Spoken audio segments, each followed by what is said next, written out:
Hello दोस्तों, आप सभी का हमारे चैनल में स्वागत है। दोस्तों, आज की ये वीडियो आपके लिए बहुत ही इम्पोर्टेंट होने वाली है दोस्तों, जिसके अंदर अपन राजस्थान के भूगोल के 20 इम्पोर्टेंट क्वेश्चनों के बारे में डिस्कशन करेंगे दोस्तों। जो कि ये वीडियो आपके लिए मतलब कि रीट लेवल 1 या थर्ड ग्रेड लेवल 1 के लिए होने वाली दोस्तों। तो दोस्तों, अगर आप हमारे चैनल में पहली बार विजिट कर रहे हैं तो इस चैनल को सब्सक्राइब कर लीजिए, ताकि हमारी प्रत्येक वीडियो समय पर पहुंच सके दोस्तों आपके पास। तो देखते हैं कि आज का सबसे पहला क्वेश्चन है दोस्तों। सबसे पहला क्वेश्चन है अपना, सेवण, दामन, मुराद आदि किस प्रकार की वनस्पति वर्ग के अंतर्गत आते हैं दोस्तों। सेवण, दामन, मुराद आदि किस प्रकार की वनस्पति वर्ग के अंतर्गत आते हैं दोस्तों। तो दोस्तों, इसका राइट आंसर क्या हो जाएगा, झाड़ियाँ या फिर वृक्ष या फिर घास या फिर उपयुक्त सभी दोस्तों। तो दोस्तों, इसका राइट आंसर क्या हो जाएगा, दोस्तों इसका राइट आंसर हो जाएगा घास की श्रेणी के अंतर्गत आते हैं दोस्तों। ठीक है, सेवण, दामन, मुराद आदि घास की प्रमुख वनस्पति वर्ग के अंतर्गत आते हैं दोस्तों। अगला क्वेश्चन देखते हैं दोस्तों। राष्ट्रीय वन नीति के अनुसार राज्य में कुल क्षेत्रफल की वन भूमि कितनी होनी चाहिए दोस्तों। राष्ट्रीय वन नीति के अनुसार राज्य में कुल क्षेत्रफल की वन भूमि कितनी होनी चाहिए दोस्तों।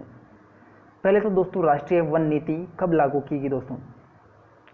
राष्ट्रीय वन नीति की बात करें तो दोस्तों कब लागू की गई, तो इसके बारे में सबसे पहले डिस्कशन करते हैं। तो 1952 के अंतर्गत राष्ट्रीय वन नीति लागू की गई दोस्तों। 1952 के अंतर्गत राष्ट्रीय वन नीति लागू की गई दोस्तों। और दोस्तों, राज्य वन नीति की बात करें तो दोस्तों राज्य वन नीति कब लागू की गई दोस्तों, 18 फरवरी 2010 के अंतर्गत मतलब कि राज्य वन नीति लागू की गई दोस्तों। तो राष्ट्रीय वन नीति के अनुसार दोस्तों राज्य की कुल क्षेत्रफल की भूमि कितनी वन भूमि होनी चाहिए दोस्तों। तो दोस्तों, इसका राइट आंसर हो जाएगा 33% होनी चाहिए दोस्तों। ठीक है, 33.33% होनी चाहिए राज्य के कुल क्षेत्रफल की वन भूमि, 33.33% होनी चाहिए दोस्तों। ठीक है, अगले क्वेश्चन के बारे में डिस्कशन करते हैं दोस्तों। थार का कल्प वृक्ष कहा जाने वाला वृक्ष कौन सा है दोस्तों। थार का कल्प वृक्ष कहा जाने वाला वृक्ष कौन सा है दोस्तों। रोहिड़ा है क्या, या फिर सागवान, या फिर मोमबुल, या फिर खेजड़ी दोस्तों। तो दोस्तों, थार का कल्प वृक्ष कहलाता है अपना खेजड़ी। ठीक है, थार का कल्प वृक्ष कहलाता है दोस्तों खेजड़ी। खेजड़ी को थार का कल्प वृक्ष कहते हैं दोस्तों। खेजड़ी को दोस्तों राज्य वृक्ष के रूप में दर्जा दिया गया दोस्तों। कब दिया गया दोस्तों, 31 अक्टूबर 1983 के दिन राज्य को खेजड़ी वृक्ष का दर्जा दिया गया दोस्तों। इसके अलावा अपन रोहिड़ा की बात करें तो दोस्तों, तो रोहिड़ा को मतलब कि इसको भी 31 अक्टूबर 1983 के दिन राज्य पुष्प का दर्जा दिया गया दोस्तों। ठीक है, राज्य पुष्प का दर्जा 31 अक्टूबर 1983 को दर्जा दिया गया दोस्तों। अगला क्वेश्चन देखते हैं दोस्तों। राजस्थान की किस नदी को स्थानीय भाषा में वन की आशा कहा गया दोस्तों। राजस्थान की किस नदी को स्थानीय भाषा में वन की आशा कहा गया दोस्तों। ठीक है, तो दोस्तों इसका राइट आंसर क्या हो जाएगा, राजस्थान की स्थानीय भाषा के अंदर किस नदी को वन की आशा कहा गया, तो इसका राइट आंसर हो जाएगा दोस्तों बनास नदी को वन की आशा कहा गया दोस्तों। बनास नदी के और कौन कौन से उपनाम है दोस्तों, तो देख लीजिए, वर्णासा नदी और वशिष्ठी नदी और वन की आशा दोस्तों। इस राजस्थान की बनास को उपनाम है दोस्तों। राजस्थान की बनास के जो उपनाम में कौन कौन से हैं, वर्णासा नदी, वन की आशा और वशिष्ठी नदी दोस्तों। दोस्तों, बनास नदी का जो उद्गम होता है दोस्तों खमनोर की पहाड़ियाँ जो कि कुंभलगढ़ के अंतर्गत है दोस्तों, वहाँ से मतलब कि बनास नदी का उद्गम होता है। ठीक है दोस्तों।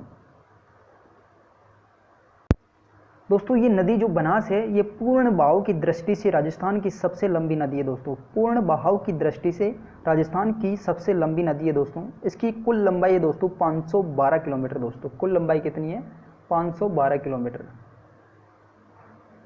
ठीक है दोस्तों, अगला क्वेश्चन देखते हैं।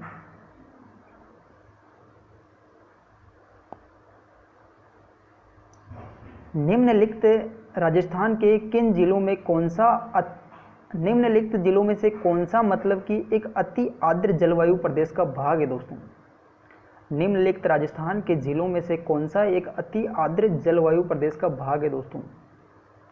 तो दोस्तों, इसका राइट आंसर क्या हो जाएगा, अति आर्द्र जो भाग है दोस्तों वो कौन सा कहलाता है, पहले तो ये देखिए दोस्तों, जो अपने राजस्थान का दक्षिणी पूर्वी जो पठारी भाग है दोस्तों, उसको अपन अति आर्द्र भाग की श्रेणी के अंतर्गत लेते हैं दोस्तों। जैसे मतलब कि जो हाड़ौती का पठार है दोस्तों, जो हाड़ौती का पठार वो अति आर्द्र भूमि की श्रेणी में आता है दोस्तों। तो अपना हाड़ौती से संबंधित कौन सा जिला हो जाएगा दोस्तों, 12। ठीक है, 12 जिला अपना अति आर्द्र प्रदेश के भाग के अंतर्गत आता है दोस्तों। और कौन कौन से जिले हैं, कोटा, बारां, बूंदी, झालावाड़। इसके अलावा मतलब कि अति आर्द्र प्रदेश कौन कौन से हैं, इधर नीचे प्रतापगढ़ है दोस्तों, प्रतापगढ़ के अलावा अपना बांसवाड़ा या फिर डूंगरपुर या सिरोही है दोस्तों। ठीक है, अगले क्वेश्चन की बात करते हैं दोस्तों, ऊपर माल क्या है दोस्तों, ऊपर माल क्या है दोस्तों। ऊपर माल के बारे में बात करें तो दोस्तों ये क्या क्या उदयपुर का बोरेट का पठार को ऊपर माल कहा जाता है क्या, या फिर चित्तौड़ व भीलवाड़ा के बीच की पठारी भूमि को दोस्तों ऊपर माल के नाम से जाना जाता, या फिर आबू क्षेत्र के पठारी भाग को ऊपर माल कहा गया, या फिर नागौरी उच्च भूमि को ऊपर माल कहा गया दोस्तों। तो दोस्तों इसका राइट आंसर क्या हो जाएगा, ऊपर माल किसको कहा गया दोस्तों,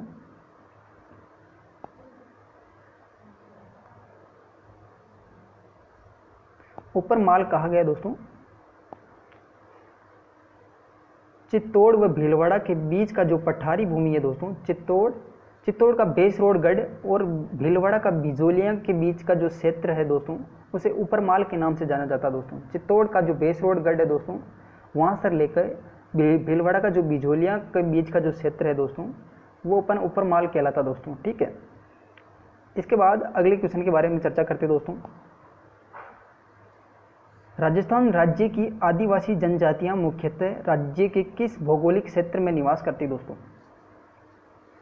जो आदिवासी जनजातियां दोस्तों वो राज्य के किस भौगोलिक क्षेत्र के अंतर्गत निवास करती दोस्तों। तो दोस्तों इसका राइट आंसर क्या हो जाएगा, उत्तरी पश्चिमी मरुस्थलीय क्षेत्र में, या फिर दक्षिणी पूर्वी पठारी भाग में, या फिर अरावली पर्वतीय प्रदेश में, या फिर पूर्वी मैदानी भाग में। दोस्तों इसका राइट आंसर क्या हो जाएगा, अरावली पर्वतीय प्रदेश के अंतर्गत राज्य की आदिवासी जनजातियां निवास करती है दोस्तों। ठीक है, अरावली पर्वतीय प्रदेश के अंतर्गत। अगला क्वेश्चन देखिए दोस्तों, राजस्थान की बारहमासी नदियां कौन कौन सी है दोस्तों। राजस्थान की बारहमासी नदियां कौन कौन सी है दोस्तों। तो इसका राइट आंसर क्या हो जाएगा, राजस्थान की बारहमासी नदियां कौन कौन सी है। तो दोस्तों इसका राइट आंसर हो जाएगा, चंबल क्या 12 मास बहती है दोस्तों, नहीं। चंबल तो 12 मास बहती है, बनास नहीं बहती दोस्तों। और चंबल बाणगंगा, तो चंबल 12 मासी है लेकिन बाणगंगा नहीं है दोस्तों। चंबल और माही नदी दोस्तों, चंबल और माही नदी दोनों मतलब कि 12 मासी नदियाँ। ठीक है दोस्तों, चंबल और माही नदी दोनों मतलब कि 12 मासी नदियाँ। ठीक है दोस्तों, चंबल और माही नदी 12 मासी नदियाँ दोस्तों। इसके बाद अगले क्वेश्चन के बारे में डिस्कशन करते हैं दोस्तों, निम्नलिखित में से कौन से जिले में सर्वाधिक प्रतिभूमि है दोस्तों। निम्नलिखित में से कौन से जिले में सर्वाधिक प्रतिभूमि है दोस्तों। तो इसका राइट आंसर क्या हो जाएगा दोस्तों, सर्वाधिक प्रतिभूमि वाला जिला है दोस्तों जोधपुर। ठीक है, इसके अलावा प्रतिभूमि और कौन से मतलब कि जिले के अंदर पाई जाती है दोस्तों, इसका राइट आंसर क्या हो जाएगा। और इसके अलावा मतलब कि इसके पास वाला जिला है नागौर। नागौर और जोधपुर के अंदर सर्वाधिक प्रतिभूमि पाई जाती है दोस्तों। दोस्तों अगला क्वेश्चन देखिए अपना, निम्नलिखित में से कौन सी नस्लें राजस्थानी भेड़ों से संबंधित नहीं है दोस्तों। निम्नलिखित ऑप्शनों में से कौन सी नस्लें राजस्थान की भेड़ों से संबंधित नहीं है दोस्तों। तो दोस्तों इसका राइट आंसर क्या हो जाएगा, चोकला व मगरा, या फिर सोनाड़ी व खेरी, या फिर नाली व पुंगल, या फिर सूरती व मुर्रा। दोस्तों कौन सी ऐसी नस्लें हैं जो कि मतलब कि भेड़ों से संबंधित नहीं है दोस्तों। इसका राइट आंसर क्या हो जाएगा, सूरती और मुर्रा। दोस्तों ये दोनों जो नस्लें हैं दोस्तों, ये किससे संबंधित है, भैंस की नस्लें दोस्तों। बाकी चोकला, मगरा, सोनाड़ी, खेरी या फिर नाली व पुंगल, ये सभी बाकी मतलब कि भेड़ों की नस्लों से संबंधित है, लेकिन सूरती और मुर्रा भैंस की नस्ल है दोस्तों। ठीक है, अगले क्वेश्चन के बारे में चर्चा करते हैं दोस्तों, राजस्थान में सदाबहार वन पाए जाते दोस्तों। राजस्थान में सदाबहार वन कौन से क्षेत्र में पाए जाते दोस्तों। तो इसका राइट आंसर क्या हो जाएगा, राजस्थान में सदाबहार वन पाए जाते हैं माउंट आबू के अंतर्गत। माउंट आबू में सदाबहार वन पाए जाते हैं दोस्तों। अगले क्वेश्चन के बारे में चर्चा करते हैं दोस्तों। जवाई बांध स्थित है दोस्तों, जवाई बांध स्थित है, तो दोस्तों जवाई बांध कहाँ पर है दोस्तों? तो सबसे पहले अपन भीलवाड़ा जिले के जितने भी बांध उनके बारे में चर्चा करते हैं दोस्तों। तो दोस्तों भीलवाड़ा जिले के अंदर मेजा बांध आता है दोस्तों, जो कि कोठारी नदी में मांडलगढ़ में किया गया दोस्तों। कोठारी नदी पर बनाया गया दोस्तों मेजा बांध को, जो कि मतलब कि मांडलगढ़ के अंतर्गत आता है दोस्तों, जिसके ऊपर एक पार्क बनाया गया दोस्तों, जिसको ग्रीन माउंट के नाम से जाना जाता है दोस्तों। ठीक है, भीलवाड़ा का कौन सा बांध हो गया? मेजा बांध। और कोटा की बात करें तो दोस्तों कोटा के अंदर कौन कौन से बांध है दोस्तों? तो दोस्तों जो कोटा के अंदर बांध है दोस्तों, सबसे पहला है जवार सागर बांध। यह एक पिकअप बांध है दोस्तों, जवार सागर बांध। इसके अलावा सावन भादो बांध भी है दोस्तों। इसके अलावा एक आलनिया बांध भी है दोस्तों। एक कोटा बांध या कोटा बैराज भी है दोस्तों। ठीक है, कोटा के अंदर कौन कौन से बांध है? जवार सागर बांध, जो कि एक पिकअप बांध के नाम से भी जाना जाता है। इसके अलावा सावन भादो बांध है दोस्तों, एक आलानिया बांध है, एक कोटा बैराज बांध है दोस्तों। ठीक है, इसके बाद अपन मतलब कि पाली के बांधों के बारे में चर्चा करेंगे दोस्तों। पाली के बांध कौन कौन से दोस्तों? तो दोस्तों जो ये पाली का बांध जवाई सागर बांध दोस्तों पाली के अंतर्गत ही आता है दोस्तों। जवाई सागर बांध कहाँ पर आता है? पाली के अंतर्गत आता है दोस्तों। इसका निर्माण किसने करवाया था दोस्तों? तो दोस्तों इसका निर्माण करवाया था दोस्तों इसका जोधपुर के महाराजा उमेद सिंह के द्वारा इसका निर्माण करवाया गया दोस्तों। कब करवाया गया दोस्तों? 13 मई 1946 के दिन। ठीक है दोस्तों, जवाई सागर बांध का निर्माण कब करवाया गया दोस्तों? 13 मई 1946 के दिन महाराजा उमेद सिंह के द्वारा करवाया गया दोस्तों। ये जो जवाई बांध है दोस्तों, इसको मतलब कि मारवाड़ का अमृत सरोवर के नाम से भी जाना जाता है दोस्तों। ठीक है, इसके बाद अपन जयपुर के जितने भी बांध होते हैं उनके बारे में चर्चा करते हैं दोस्तों। तो जयपुर के अंतर्गत एक तो रामगढ़ बांध है, जो कि 2 पहाड़ियों की तंग घाटी को बांध कर बनता है दोस्तों, जहाँ से मतलब कि रामगढ़ बांध से एक नदी निकलती है जिसका नाम है बाणगंगा दोस्तों। ठीक है, एक इसके अलावा काणोता बांध है दोस्तों, जो कि राजस्थान का सर्वाधिक मछली उत्पादक बांध है दोस्तों। काणोता बांध कहाँ पर है? जयपुर के अंतर्गत, जिसमें सबसे ज़्यादा मछली उत्पादन की जाती है दोस्तों। ठीक है, अगले क्वेश्चन के बारे में चर्चा करते हैं दोस्तों। तो इसका राइट आंसर क्या हो जाएगा? सबसे पहले तो इसका राइट आंसर हो जाएगा दोस्तों पाली का बांध है दोस्तों, जवाई सागर बांध। दोस्तों इस जवाई सागर बांध को सबसे महंगा बांध भी कहा जाता है दोस्तों, जो कि मारवाड़ का अमृत सरोवर कहलाता है। ठीक है, अगला क्वेश्चन देखिए, राजस्थान के कपास उत्पादक के 2 प्रमुख जिले कौन कौन से दोस्तों? दोस्तों कपास उत्पादन के लिए सबसे प्रमुख 2 जिले कौन से हैं दोस्तों? तो इसका राइट आंसर क्या हो जाएगा दोस्तों?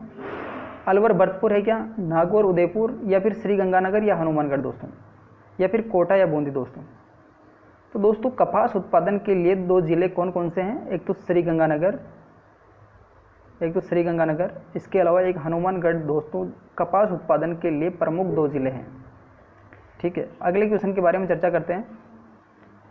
राजस्थान में क्षेत्रफल के आधार पर सिंचाई के साधनों में दूसरा स्थान किसका है दोस्तों? राजस्थान में क्षेत्रफल के आधार पर सिंचाई के साधनों में दूसरा स्थान किसका है दोस्तों? तो दोस्तों सबसे पहले तो ये देखना होगा कि पहला स्थान कौन सा है, किसका है दोस्तों? तो दोस्तों पहला स्थान किसका है? कुएं व नलकूपे के द्वारा सबसे ज़्यादा सिंचाई होती है दोस्तों। ठीक है, दूसरे स्थान की बात करें तो दोस्तों दूसरा स्थान किसका जाता है? नहरों का। सबसे ज़्यादा सिंचाई कुएं व नलकूपों के द्वारा होती है, उसके बाद नहरों का दूसरा स्थान होता है। ठीक है दोस्तों, अगला क्वेश्चन देखिए, प्रसिद्ध सूरतगढ़ यांत्रिक कृषि फार्म कौन से जिले में है दोस्तों? दोस्तों प्रसिद्ध सूरतगढ़ यांत्रिक कृषि फार्म कौन से जिले में स्थित है दोस्तों? सूरतगढ़ यांत्रिक कृषि फार्म कौन से जिले में स्थित है दोस्तों? तो इसका राइट आंसर हो जाएगा दोस्तों ये श्री गंगानगर के अंतर्गत आता है दोस्तों। सूरतगढ़ कृषि फार्म यंत्र कौन से जिले में आता है? श्री गंगानगर के अंतर्गत।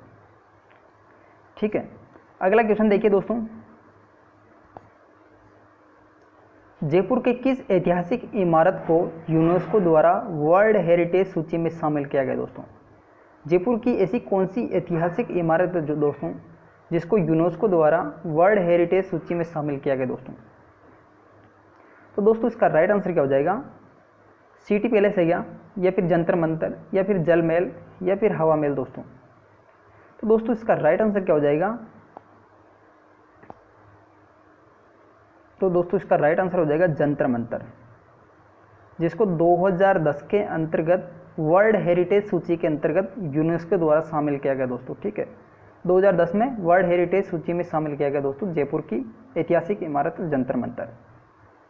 ठीक है, अगले क्वेश्चन के बारे में देखते हैं दोस्तों। राज्य के किस जिले को अन्न का कटोरा कहा जाता है दोस्तों? राज्य के किस जिले को अन्न का कटोरा कहा जाता है दोस्तों? तो दोस्तों इसका राइट आंसर क्या हो जाएगा? श्री गंगानगर को राजस्थान का मतलब कि अन्न का कटोरा कहा जाता है दोस्तों। श्री गंगानगर को राजस्थान का अन्न का कटोरा कहा जाता है दोस्तों। इसके अलावा अपन पाली के बारे में चर्चा करते हैं दोस्तों। तो दोस्तों पाली के बारे में चर्चा करते हैं दोस्तों। तो पाली के अंतर्गत एक तो मतलब कि क्या प्रसिद्ध है, एक तो मतलब कि यहाँ पे प्रसिद्ध है मेहंदी दोस्तों। ठीक है, मेहंदी एक तो पाली की प्रसिद्ध है दोस्तों। इसके अलावा यहाँ पे एक तो मतलब कि रेडियो के उपकरण बनते हैं दोस्तों। इसके अलावा मतलब कि और क्या बनते हैं, यहाँ पे छत्ते बनते हैं दोस्तों। ठीक है, इसके अलावा अपन झालावाड़ के बारे में देखते हैं दोस्तों। झालावाड़ के कौन कौन से उपनाम है दोस्तों? तो देखते हैं। सबसे पहले झालावाड़ के उपनाम है दोस्तों। झालावाड़ के एक तो मिनी खुजराऊ कहा जाता है दोस्तों, जो कि झालावाड़ को एक तो मतलब कि राजस्थान का नागपुर कहा जाता है दोस्तों। ठीक है, झालावाड़ को एक तो दोस्तों क्या कहा जाता है? राजस्थान का नागपुर कहा जाता है। इसके अलावा इसको और क्या कहा जाता है दोस्तों? नागपुर इसलिए कहा जाता है क्योंकि इसमें यहाँ पे मतलब सर्वाधिक संतरा उत्पादन जिला है दोस्तों। और इसके अलावा झालावाड़ को राजस्थान का चेरापूंजी भी कहते हैं दोस्तों। ठीक है, और इसके विरासत का शहर भी कहते हैं दोस्तों। झालावाड़ को क्या कहते हैं? एक तो विरासत का शहर, एक राजस्थान का चेरापूंजी, एक राजस्थान का नागपुर के नाम से जाना जाता है दोस्तों। इसके अलावा इसे मतलब कि घंटियों के शहर के नाम से भी जाना जाता है झालावाड़ को। ठीक है, घंटियों का शहर, राजस्थान का चेरापूंजी, राजस्थान का नागपुर या फिर राजस्थान की विरासत के नाम से झालावाड़ जिले को जाना जाता है दोस्तों। ठीक है, अगले क्वेश्चन के बारे में देखते हैं दोस्तों। गुरुद्वारा बुड्ढा जोड़ किस जिले में स्थित है दोस्तों? गुरुद्वारा बुड्ढा जोहड़ किस जिले में स्थित है दोस्तों? श्रीगंगानगर, बीकानेर या फिर अजमेर या फिर हनुमानगढ़ दोस्तों? गुरुद्वारा बुड्ढा जोहड़ का मंदिर कहाँ पे स्थित है दोस्तों? इसका राइट आंसर क्या हो जाएगा? तो इसका राइट आंसर हो जाएगा दोस्तों श्री गंगानगर के अंतर्गत गुरुद्वारा बुड्ढा जोहड़ का मंदिर है दोस्तों। ठीक है, अगले क्वेश्चन के बारे में चर्चा करते हैं दोस्तों। दिल्ली मुंबई इंडस्ट्रियल कॉरिडोर परियोजना का 40% राजस्थान में हिस्सा है दोस्तों, जिसकी लंबाई कितनी है दोस्तों? दिल्ली मुंबई इंडस्ट्रियल कॉरिडोर परियोजना का 40% हिस्सा राजस्थान के अंतर्गत है दोस्तों।